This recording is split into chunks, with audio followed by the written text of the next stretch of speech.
Top quality और consistent performance के लिए सिर्फ सिल्वर पंप नाम याद रखना। કે જ્યાં રાજપારડીમાં બાળકી સાથે શારીરિક અડપલાનો કેસ સામે આવ્યો છે। પોલીસે આરોપી શિક્ષક વિરુદ્ધ સાજિદ વાઝાની ધરપકડ કરી છે। આરોપીને કોર્ટમાં રજૂ કર્યા બાદ સબ જેલમાં મોકલવામાં આવ્યો। આરોપીએ બાળકીને ટ્યુશનના બહાને ઘરે બોલાવી હતી।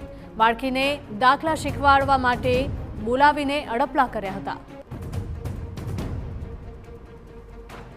આપને જણાવી દઈએ કે ઝઘડિયાના રાજપારડીની શાળામાં ધોરણ 10ની વિદ્યાર્થીની સાથે શારીરિક અડપલા થયા હતા। રાજપારડીના ભાલોદ રોડ પાસે રહેતા સાજિદ હુસૈન વાઝા નામના શિક્ષકે સગીરાને દાખલા શીખવવાના બહાને પોતાના ઘરે બોલાવી હતી અને પછી નજર બગાડીને શારીરિક અડપલા કર્યા હતા। જે બાદ સગીર વિદ્યાર્થીનીએ પોતાના પરિવારને જાણ કરી અને જ્યારે વિદ્યાર્થીનીના પિતા શિક્ષકને ઠપકો આપવા ગયા તો શિક્ષકે પિતાને ગાળો બોલીને તમાચા માર્યા હતા। હાલ આરોપીને સબ જેલમાં ધકેલી દેવાયો છે।